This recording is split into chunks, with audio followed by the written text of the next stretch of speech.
Hey, very good morning and good evening, everyone. Welcome back.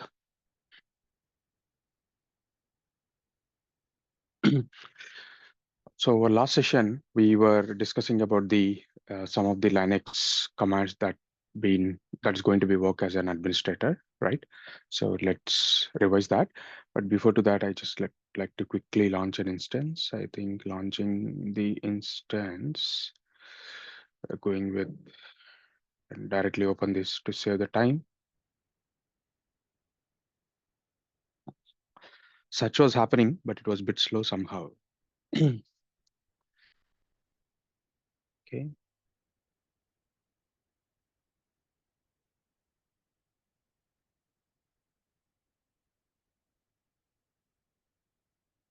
All right, cool. So let's go back and let's talk about what are the commands we have talked about. So we talked about PS command yesterday, and also we talked about -e -f to list down the process. Like once you list down the process, it is going to tell you have some process with IDs. You can kill the process, okay, by using the kill command is what we have talked about. And after that, we have decided, so to kill some other user process, we couldn't able to kill it. That's where we wanted some sudo privilege to do that. So that's where sudo. Okay. Now after that, we were talking about so our applications essentially need to run as user.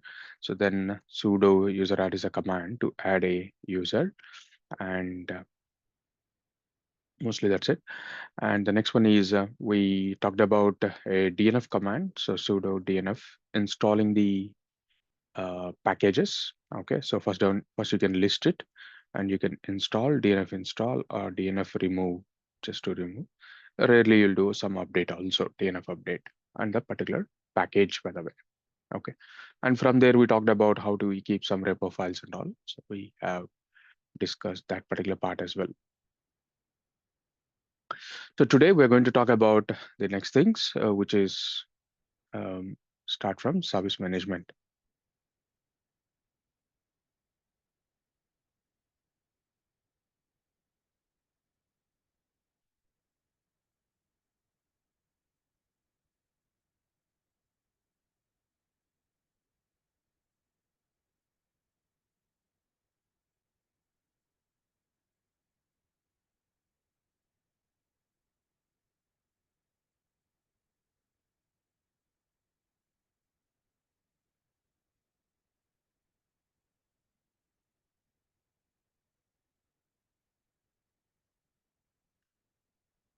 Okay, so let's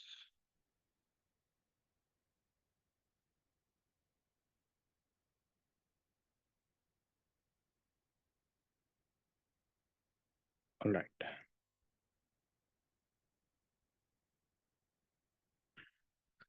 So we got one new public IP address. So let me connect to that.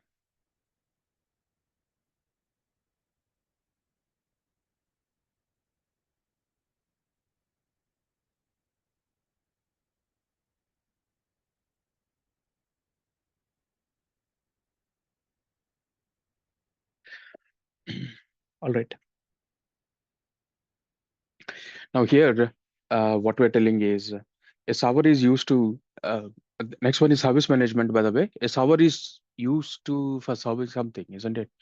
A server is all about serving some process. Now the commands, whatever you have ran so far, okay, which is actually a process which is foreground to the terminal. Okay. So that means you close the terminal, all your process is gone. So that means I'm running some process here. And if I simply close the terminal, that process will be gone. Okay. Now there will be services that will be run 24/7, by the way. So if you want to start a process that runs 24/7, and actually you have a OS, in OS there is a OS manager, you can go out and better tell to the OS manager. Same like Windows also. Windows, I think you have I think some service, maybe as a user, you may not seen that. So Windows services start something like that. So you can just give that. So you will go and find out an image. So basically like a Windows thing. So it's basically how do you start the services in Windows. Okay. So you can start the service, you can stop the service and things like that. Okay. And even it will allow you to, okay, so start up automatically at the time of reboot. Okay. All right. So the same options is available in Linux also.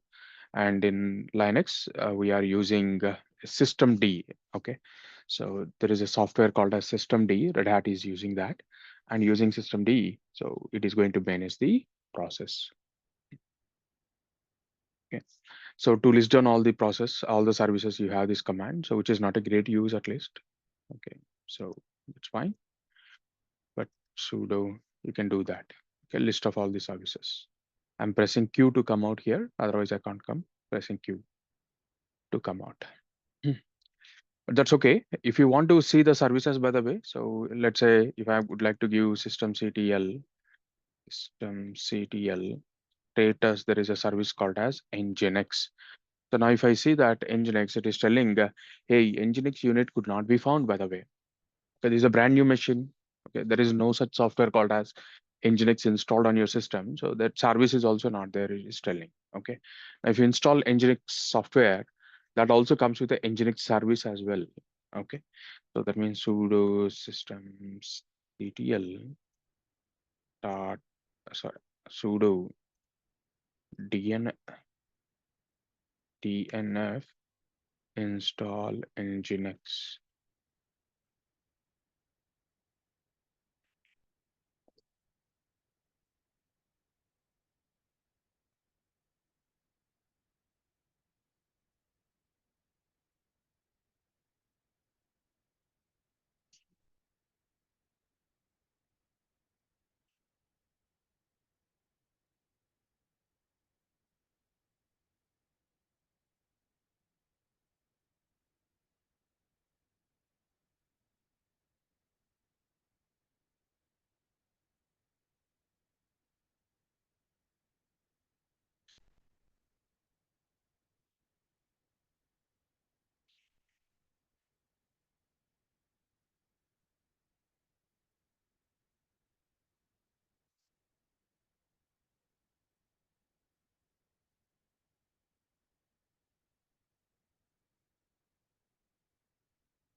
Now, so the next is okay, I just installed the package. Now you go back and check the status of Nginx. So it will say that Nginx is inactive. So it is telling it is not started. It is inactive,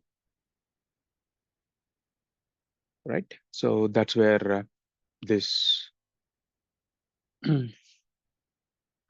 I mean, it's just showing the status of the service. So that means it's not running. So then how do you start the service? Now it is going to do nothing, by the way. It will simply start a process in the background, as simple as that. Okay. Now ps-ef, like let's say -ef grep nginx.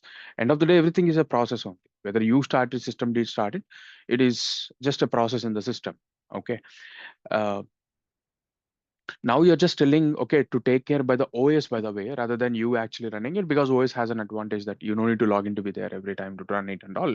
So it can take care of certain things, by the way. And there is a standard in the OS. Okay. We're just going to utilize that. So that's where sudo systemctl. Okay. So start nginx. If I give start nginx, you see that. And ps-grep nginx, you can see the nginx process are coming. And sudo systemctl status nginx, it will show systemctl status nginx. So it will show that it is it is running. Okay.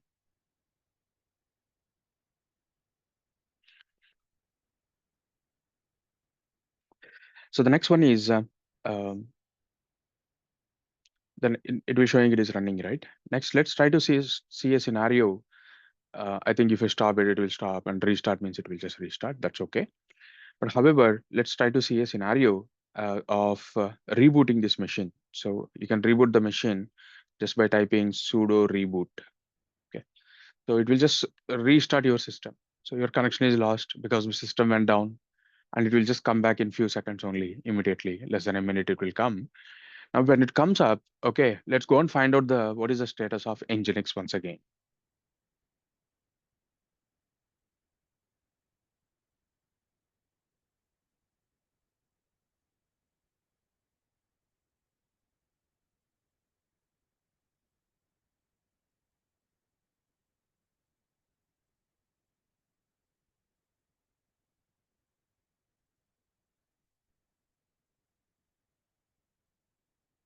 Okay, fine. I'm able to log in now. Now sudo systemctl status, sorry, status Nginx. Now this machine is rebooted, whatever the reason it is. Now the Nginx service is still not coming up. Okay, because you haven't told. So same like Windows only. I was just showing the screenshot, right? So you can start this particular service automatic or manual. There are two options will be there, automatic and manual. I don't know the diagram. Yeah. So you can see this is automatic and manual. So automatic means whenever the server is coming up, okay, it will start automatically. But whereas manual means, okay, you have to go and start it. So I don't want to go and start it manually. So that's where sudo systemctl. Okay. Now you'll go for enable of Nginx. Now here you can see this, it is actually showing disabled state. Okay. So systemctl Nginx. And if I go for status of Nginx, it is enabled, right? Now I'll go, even though I didn't started the service. Okay. I'll simply go on with a reboot. And when I do a reboot, by the way, so the system has to come up, and while coming up, it will also look for the services which it has to start. And there is also Nginx registered in that, and it will start the Nginx also automatically.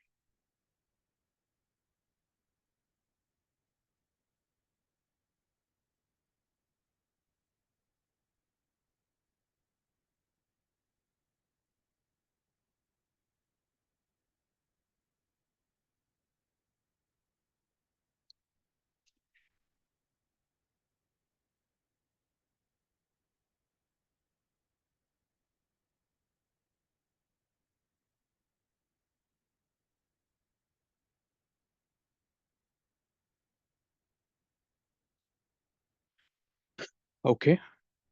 And then sudo systemctl status Nginx. It was started automatically. All right. So this is how we are going to start our services, stop our services, and we are actually enabled it. If you don't want to enable, we want to disable it. So then again, systemctl disable should be fine. Okay. But one important thing is the Nginx service came along with the package we installed in the package management section by using like, Nginx installation. But some softwares which might not come in future, not as an RPM. Okay. RPM is not the just only the way of install. The RPM, what it will do, it will literally doing copying some files in some places. Even Windows also, when you think of installer, what it will do, it will copy some files in different locations. That's it only it will do. Nothing more than that. Okay, maybe it will run some commands also. Here also it is the same thing. It is just going to copy some files and just run some commands, by the way. Now, every software may not be coming as eligible for an RPM kind of a thing. So still you need to do that. So still you need to do some other way. That means manually you need to copy from files and all. But however, in order to start a service, you still want to hand over that to system D, by the way. We'll hand over it to system D and to start the service. So that means you have to hand over means you have to tell in a configuration way, right? So that means you have to write a new service files. Our later our requirement, once we start the project, we'll get a requirement of writing our own service files. So how do we do that and all? We'll see in the project, by the way. So let's not bother about this point of time. So let's assume there is a service. So how do you start the service? How do you stop the service? And how do you enable the service at the time of reboot? Is what uh, is what is that we need to look in. Okay, clear? Any questions?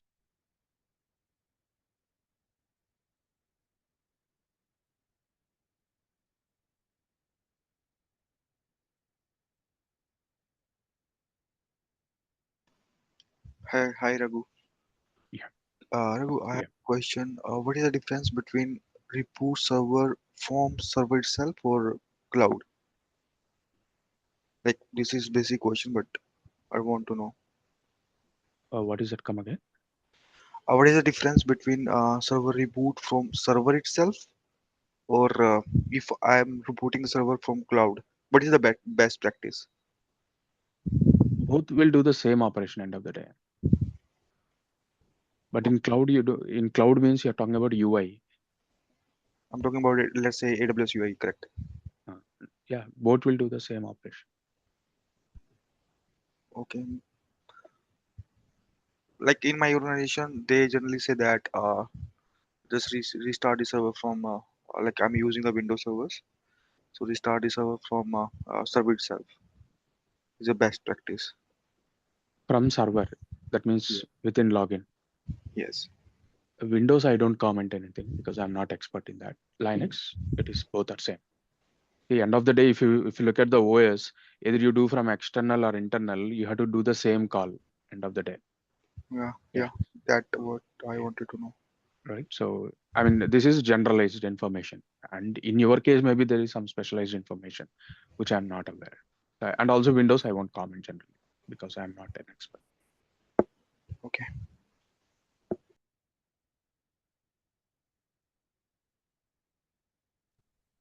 Yeah. Hi Raghu. Like, is it okay to reboot the server through command line? Like, usually we use VMware or any hypervisor to reboot the server.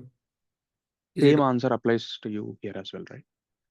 I mean, this previous one, whoever is asking the question, it is same answer. So you do from there or here, it will send the same signal only. Okay.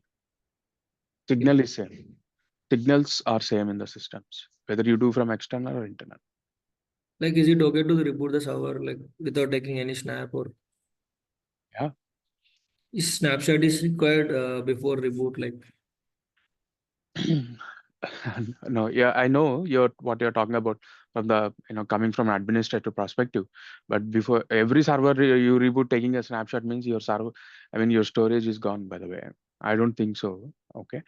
So, but however, there are scenarios there. Okay. So when you're actually dealing with a stateful application, a stateless application, stateless application, there is no harm at all, right? You're running an application, there's no problem. But when you're running a database, okay, so it makes sense. But running a database also, it doesn't make sense because the storage is, I mean, when yeah, you actually take a snapshot, by the way, it has to be a storage snapshot rather than the VM snapshot.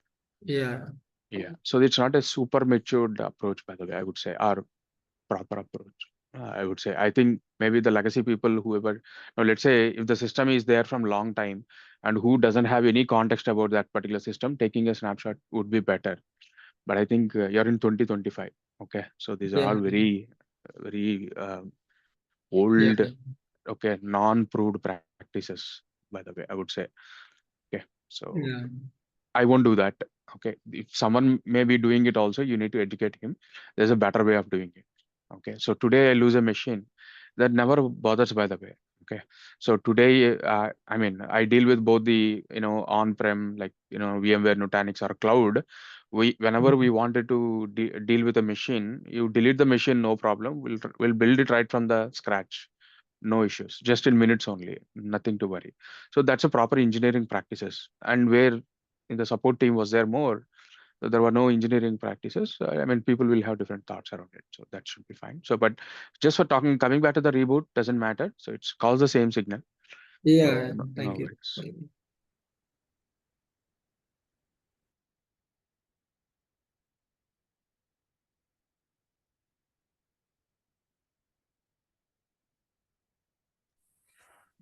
Hi Raghu, that is a public IP, right? So can you show that command to enter that public IP?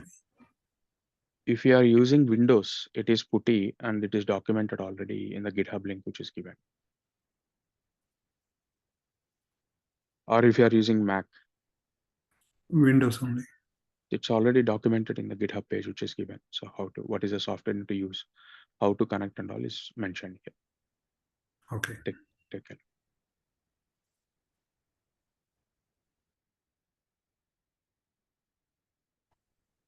Hi Raghu, maybe it is not relevant.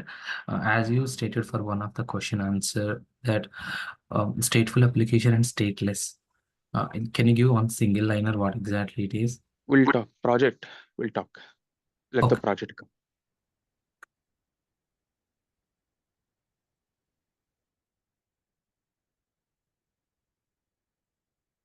Any other questions?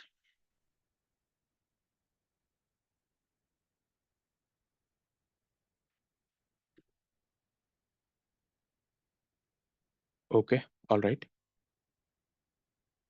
So the next one, which we're going to talk about is file permissions and ownerships, by the way.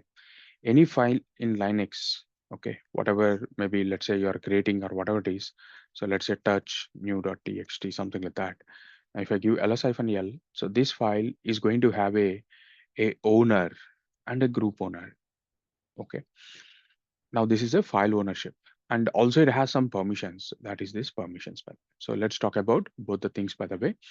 And because this is important, where whatever the files you have, and see, all the context is about running an application only. Your job is around running the application, which is a web application maybe.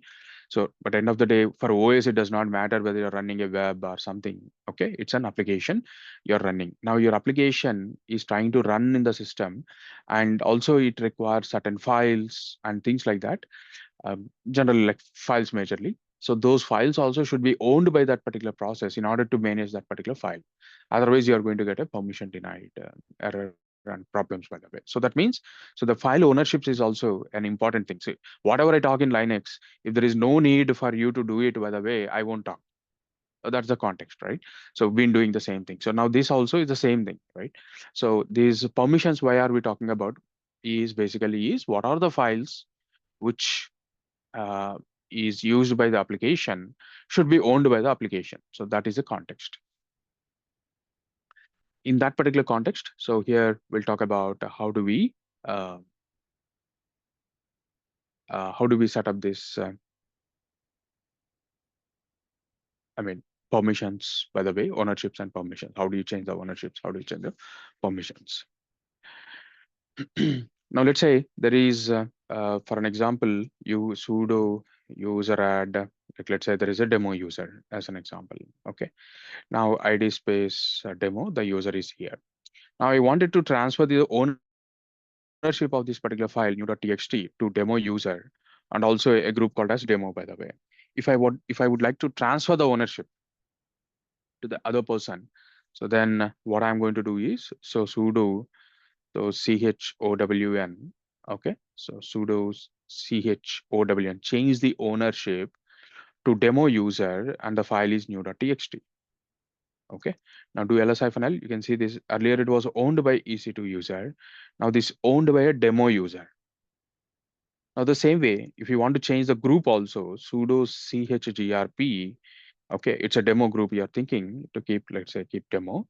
And so that's a new.txt. Okay, now ls-l.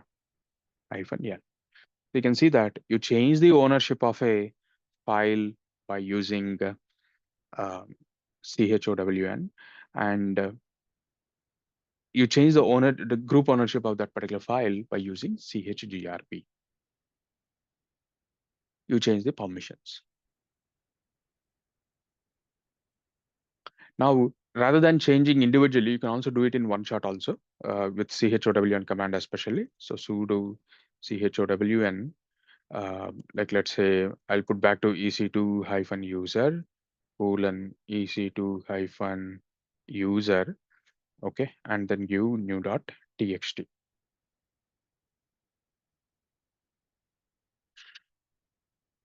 All right. So this is how we are going to get the new.txt. Now you can see this, it is actually trying to change the ownership and group ownerships. Oh, okay. Owner and the group owner, you can change it by using at a time itself by using chown also. Okay. Now by transferring these files, by the way, so okay, what they can do is permissions. Okay, you simply transfer the permission. What's the impact?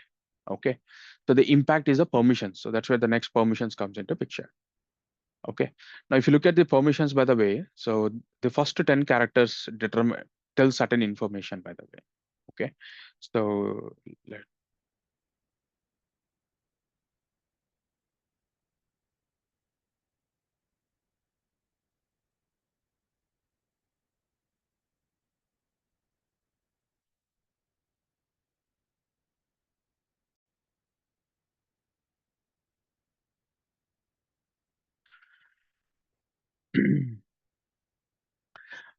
Okay, so this is what it is telling certain information. So now the first character tells what type of file it is. Okay, so this we already know. Hyphen means normal file, D means directory. There are total 7 type of files in Linux. If you are interested, please read it out. Not a problem. Just basic understanding. Okay, so uh, that's okay, but just a basic understanding. But you don't need to really get onto the deep and all. Just there are 7 types of files. Out of that, what you know is so far is file and directory, which is as a regular user use it. So that means the remaining 5 files is mostly for the OS perspective and some administrative activities. Okay, so we don't bother about that for us, by the way.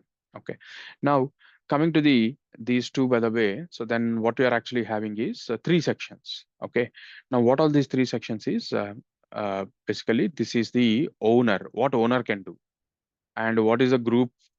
If it is given to the group, what group can do. Now that means there is only not only one owner, that means not only one user. Okay, not only one group in the system, so there are other users and other groups also there. Now what others can do. Okay, so this is what is we have.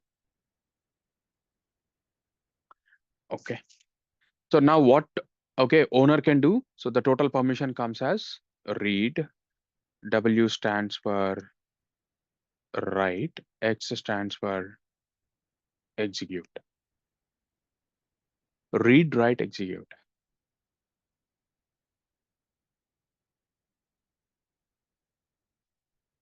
Okay, so is the um, read, write, execute is the going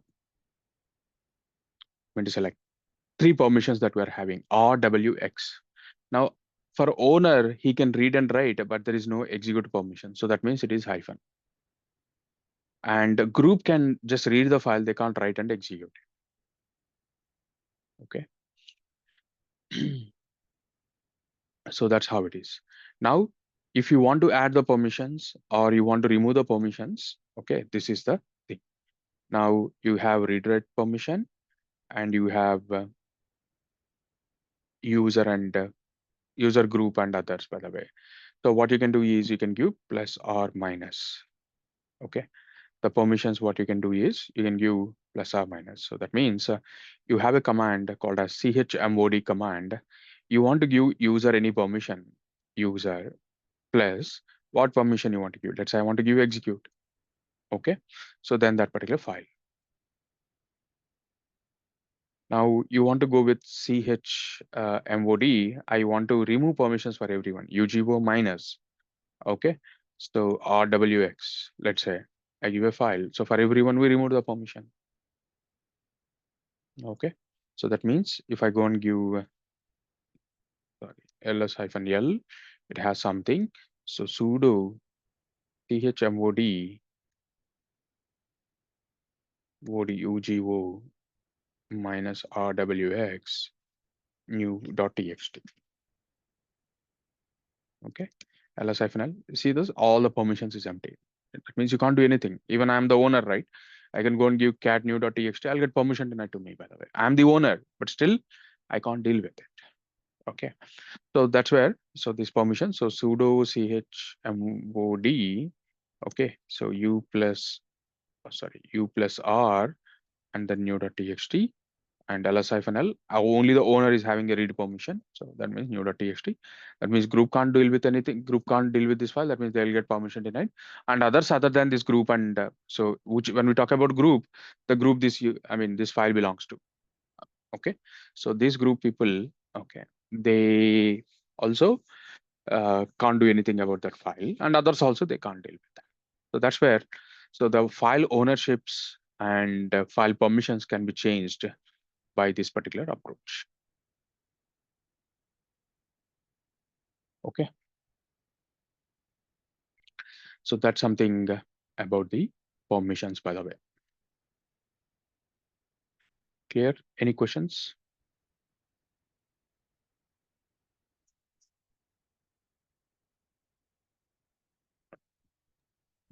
Raghu, regarding the file we are telling like owner and group and others, right? But we don't have any group here. It's a group of users, right? Yeah, assume there are, that's it. Assume, okay, good. A group is meant for group of users only, right? Yes, That yes. means you'll be part of groups. Yeah. Normally, how it will be created in group here? In Linux, you have a command, but again, go back to the fundamentals we're talking about. So users and groups will be maintained on the centralized Active Directory. See, there are 1,000 machines. Every machine I can't go and create a directory. It doesn't make sense. Okay. So we'll have a centralized place. We'll create Active Directory. I mean, Active Directory means basically your company means you have one email and password. So Yeah. that place they will, once they create, you belong to some groups. There only they'll add you. Okay. Okay. Automatically it will reflect on the servers. Is generally the enterprise practice. But otherwise, if you want Like, to deal with locally on the system, there is a group add command is also there to add a group. okay. Normally, it's the DevOps engineer will add the groups or a Linux admins. Whatever we need to do for our application, we will do it. Okay. Good. Okay. Yeah. So if you have permission, let's say in a company you don't have permission, even though whatever you need to do for your application, you reach to some other person. But ideally, majority of the scenarios, by the way, so mostly you will hold the access. Okay. Or if not, also you ask Yeah, for the clear. access. Yeah. Generally, that's what I do. Okay, when I go and deal with the legacy companies, there's always a people like you'll not have this access, that access, and all. I'll put people into the line, by the way, saying that okay, if that so and so person is actually doing your group add edition, why not you give the permission to me, by the way, right? He's also having a knowledge. I'm also having a knowledge. Now, what is the point in not giving it? So that came into picture of the scenario where the people doesn't have knowledge and all, like so the process evolved, people evolved in that area. I think you can solve that particular problem by generally rethinking about the approach, by the way. Yeah. And generally you'll have the access usually most of the time if you're lucky. Thank you. Yeah.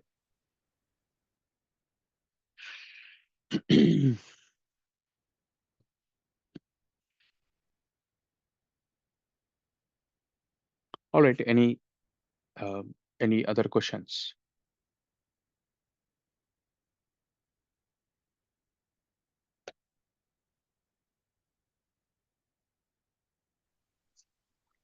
Hi Raghu. So in the file name, can you open the command line again? See, after EC2 user, there is an digit right 0 before Jan 31st. Hmm. What that indicates? Zero size. We talked about in the Linux basics touch command, right? Touch command So, is going to create a zero size file. We created this new.txt with a touch command. It doesn't have any content. So that's where it is a 0 bytes file. okay. Size And of the file. just before the owner name, that one indicates it's a software file, right? No, one indicates the hard disk, how many number of blocks you consumed. Okay. So it's a hardware information. The hard disk. Okay. I Yeah. think whether it is a block or sector, something it will show you. Okay. Yeah. So that's where a file will generally, when you start with a file, a basic file, you have, I think, one block, maybe it reserves one block, but whereas if you create a folder, so it will block two blocks, by the way. So you see this. Okay. I think earlier it was two or four, maybe. Depends upon the file system again. But yeah, so these are the number of blocks that consumes actually on the hardware side. Okay, Raghu. Thank you.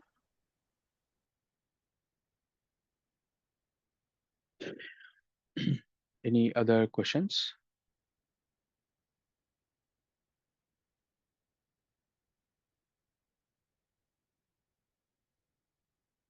But even it is, let me also refresh my knowledge, by the way. So is it something about a uh, block or metadata? So let me see that information.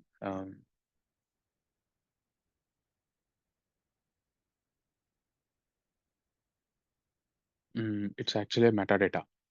Okay, so what is this metadata means? So since the point came in, okay, so basically when you actually go for a hard disk, okay, let's say you have 8 GB pen drive, okay, something.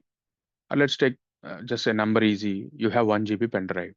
Now, when you go and format your 1 GB pen drive, you don't get 1 GB usable, by the way. Some percentage is gone there. Okay, some percentage is gone.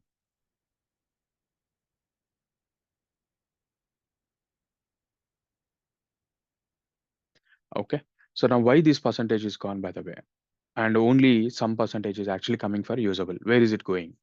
And that's where the file system, when you actually do a format, so the file system need some info, need some space about, okay, so storing the data here. So when you're actually trying to create a file, it will register, okay, here there is a one file, by the way, it will done some registration on the metadata that, okay, so there is a file created, so and here is a file which get created really, and okay, it is any data you write, it is a data side, this is a data, and this is a metadata.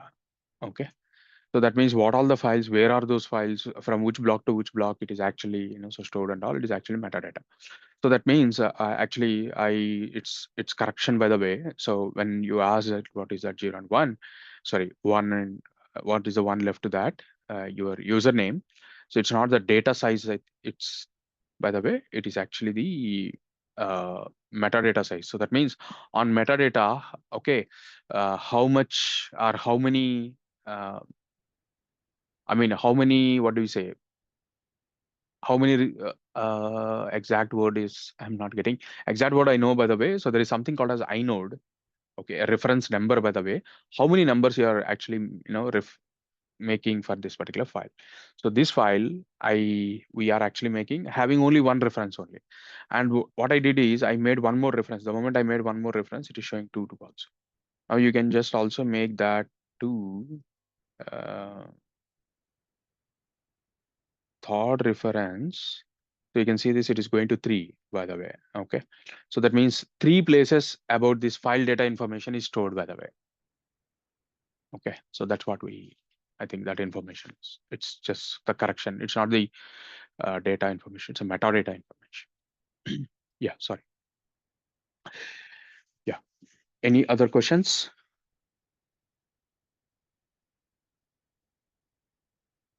Okay. So the next, I think maybe killer code, I haven't updated that information, but there are a couple of other things are also there, which is a disk information and as well as a disk information and as well as the network information, by the way. So the two other things also is a very important for us, by the way. So maybe over here it is not there. So I'll just try to show normally. Now the next one, which we have here is a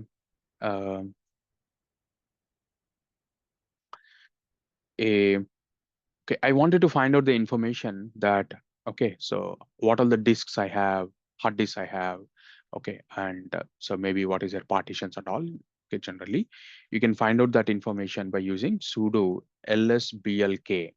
Okay, there are other commands to do that. Okay, so but generally, like, so the best way to start with is this one. So it's lsblk is telling, okay, so you have one hard disk, okay, which is 20 GB hard disk, and inside that you have made 4 partitions. That means 4.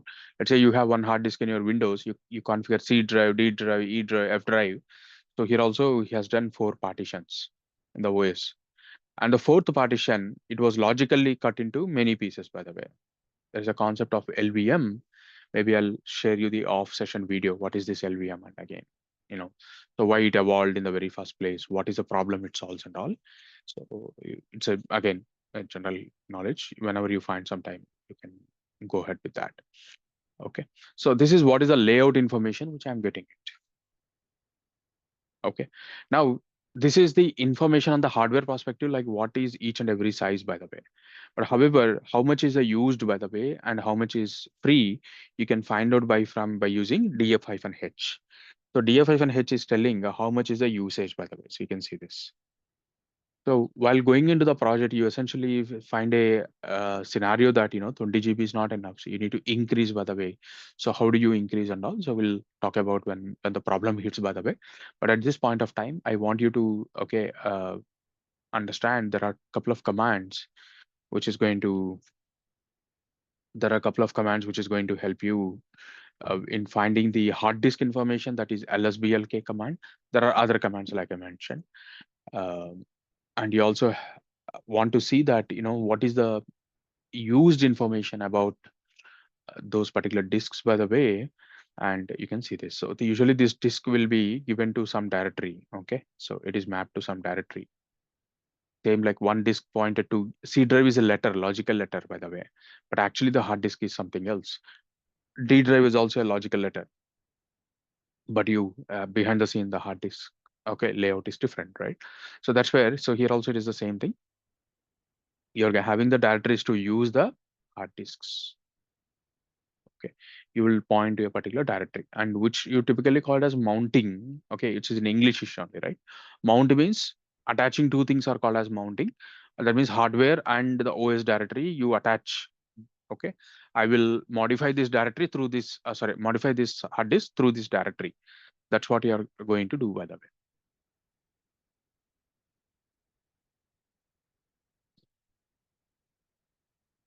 Okay, so let's go with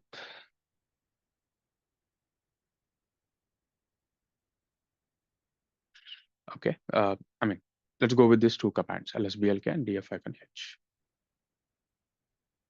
Any questions? Can someone raise the hand?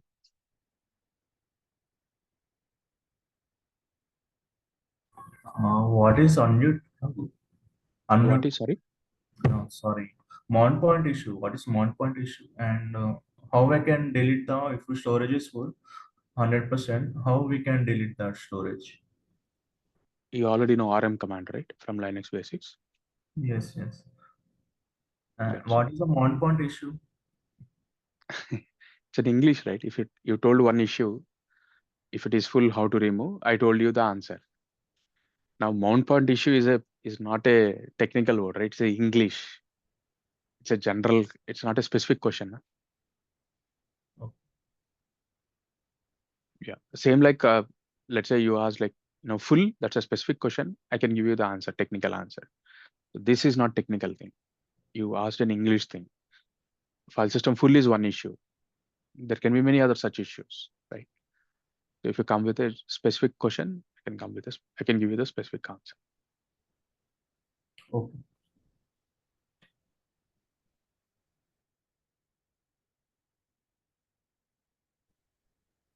Hi, Raghu. Um, as a DevOps personnel, do we have to pay attention to, I mean, depending upon the use case, do we have to worry about what is the partition? And depending upon the requirement, is there a need to You review need this? to. You Yes. need to. Yes. And what, I mean, if you can just elaborate on how do we what would be the case and how do what would be the need to do this? Because disk is important, right? So you're running your application. So the application is trying to keep a lot of data on the server, and essentially your disk is fulling. Okay. So that means you can solve that problem in two ways. One, on the fly, you go and add it. Okay.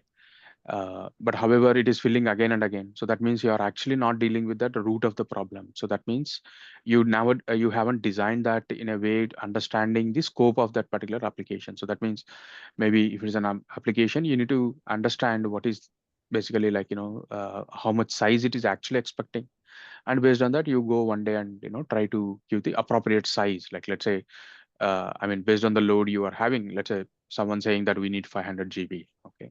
So rather than starting with 20 GB every day, adding some 10 GB, you upfront go and give the 500 GB because that was the plan, right? So that's how you should Yeah. be doing it. Okay, so yeah, that makes sense. So my question was more of like you build a machine, it has by default specific partitions that come out of the box, right? So my question is more, depending upon what application you are building, is there a need for you to go and visit this first before you start any of the work? That is where I was coming from. No, no. There is no one, none of the application which I know, by the way, any database or application comes with an OS telling OS should have a partition. You Okay. do that for your comfort only, right? If take your Windows only, right? Simple. Why there is a need of making the partition C drive, D drive? Correct? Yeah, that makes sense There is no because need. Yeah. installation is completely relied on C drive, so you tend to have more space and storage, and for all the processing needs, you make sure that everything is intact there. So which would be the same concept here too, right? Yeah. So that means, okay. So you can think this way now. Now C drive is actually having the OS, by the way. And now if I started keeping all my personal files also in the C drive, now due to any of my personal files, if my C drive is full, it may impact Windows operating system. Now as a thinking person, what you will do is, okay, my OS requires, let's say, 50 GB. Okay, it doesn't generally require more than 50 GB, irrespective of any software you install. You have that context. Now your hard disk is actually, okay, 1000 GB. Then what do you do, by the way? You try to create two partitions. One partition you give 50 GB exclusively for C drive, and 950 GB I'll keep my personal things. So that even my full things happens, it is not actually overlapping with my C drive. So which is no problem, right? And the same things were applied here also, by the way, Linux. It's just the simple that context only. If anything is getting filled, by the way, so it should not impact the other guys. How do you design that? Okay, Yeah, and all these are scalable by default, so you can like add yeah, storage when you want. yeah, yeah. Okay, okay, cool. Sounds good. Thank you. Yeah. Storage scaling is never a problem. Only the resource scaling is a problem. That means CPU and memory can't be scaled on the fly.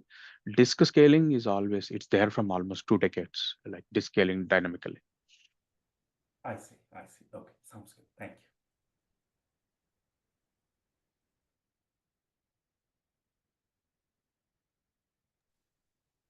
Hi Raghu. Actually, yeah, whenever we run the lsblk command, it's showing the disk one XCDA disk and the remaining parts it's showing. Whenever we saved some files, we created some files, it's going to be saved in XCDA disk only, right? Or in the D1 or D2 like parts it will save. So XVDA is physical, whereas everything remaining is logical, by the way. Okay. One hard disk only, right? In Windows also, one Yeah. hard disk you make two partitions. Yeah. Yeah. So it is one hard disk only, end of the day. Okay. It will, while we save the files, it will go to in that wherever space it will save Hey, there. it's very simple. In your home, by the way, you don't actually, let's say you have some 2000 SFT, right? You Okay. don't put just the outer walls, right? I mean, Yeah. you'll partition, but there is a bedroom, okay? Yeah. There is a Yeah. kitchen. You will partition. It's as simple as that. You partition accordingly. Some people who want kitchen more, they will increase the kitchen space. Someone want bedroom space more, they'll say, do the Yeah. bedroom. Yeah. So it's as simple logical only. There's nothing more than Okay. that here. Yeah, it's just simply logically separated. Okay. At that time, whenever we increasing the space in this whatever we want, we'll increase that. I mean that Y- part Yeah. space, right? Okay. Yes. Okay. Got it. Yeah. But ideally, okay, so talking about, so the first three partitions can't be extended, by the way. Okay. Only Okay. the last one can be extended. You Okay. think logically only. Hard disk, by the way, you're having hard disk like this. Okay. So hard disk like this. Now these starting pieces can't be extended. Okay. When you actually add the hard disk and all, right? So these are the first three sizes. The fourth size is this one. So you just think about, okay, so only this size only can be extended. If you increase this hard disk size, only this only can grow. The other left side things can't grow, by the way. Okay. Okay. And you can't move this, okay, to the other side. It's not possible because it's purely data blocks, right? So you can't do that. Generally. Yeah. So only the last one can be extended, not before.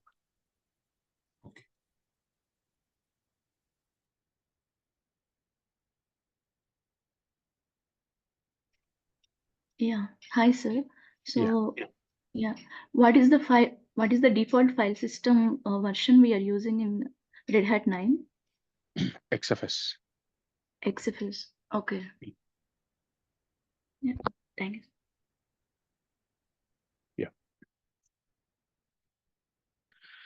So there are different file systems which are available, by the way. So that means like if Windows uses FAT32 and NTFS, I think they discarded FAT32, mostly NTFS. Now Linux has many things, by the way. So here, if you want the type also, so df-ht you can do. So which also brings the file system information as well. So XFS is one of the, widely used around Linux world. Okay, after ext file system. So back in days there used to be ext, but after that XFS is the more performant than XFS. So that's where it is. All right.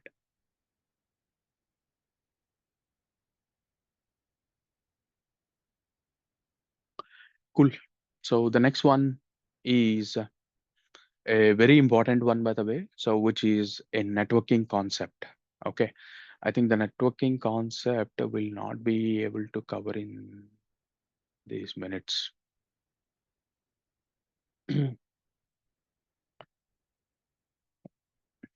Okay. So yeah, I think the time would not be enough. Half an hour would not be enough for networking to explain. So because networking is a very important one. Okay. Why? Because you need to understand how if you go back to the actual demo information, by the way, so we talked about something called as monolith and microservices, right? So when you actually go with the monolith and microservices, so if you let me bring one diagram, monolith versus microservices. Now here, this is the simple diagram to understand, because everything is one piece in earlier, by the way, there is no complexity arises comes into picture. Okay. But however, when you actually go to the microservices, it all become multiple pieces. Many reasons this is comfortable for many purposes. But however, it comes as a challenge on the infrastructure, by the way, because every component is connecting over over the network, by the way. Every line you see here, straight line, is actually a network. But here there is no such network, or very less network concept is here. But here it is a very huge network involvement. And the network involvement goes in such a way that, okay, to what extent it will go is, so you can see that Netflix versus Amazon microservices. You go into the understanding of microservices connection of, so some of the companies. Okay, so you will see like this. Okay, so now here each and every outside line is one application, and they are connected, interconnected each other like this. So this is a hail company. This is a Twitter. Okay, 2200 microservices are there. The diagram is becoming like this. Netflix, they were telling some 500 plus microservices. Okay, so here is the number is also given. So here, this is how the connection diagram is coming, by the way. So we build the connection diagrams generally as a platforms. Okay, we'll make the diagrams, by the way. So this diagram will start with a basic databases like Neo4j. Okay, Neo4j data model. So we'll do a modeling. Okay, so then automatically it will come like this. It will start with the basic diagram. So now you see a basic diagram. Now you just to do that to the 500 number, that diagrams are becoming like this. Okay, so yeah, quite complex things would come into picture. Now the networking is a very important factor. Okay, we need to consider about it, and we'll spend some time on learning that. Okay, so knowledge. So maybe that's where like half an hour may not be time enough for today. And we can take an early pause as well. And we can continue in the next session. So once we start with the networking, so as per the syllabus, so we'll start with the project and proceed from there. So we have a project and we have we'll start with the automation. So with all the learning of Linux, by the way, so now if anyone asks you to set up something, we should be able to set up the things in the OS, by the way, right? Now that's where the project requirement comes into picture. Now we just learned so far without requirements, but from now on later, it always comes as a requirement, by the way. All right, so that's where the okay, so network is very important, by the way. We'll talk about network and then project, and then actual DevOps tools will start with the work. So far we are just setting the context only. All right, so that would be all from my side for today. Any questions?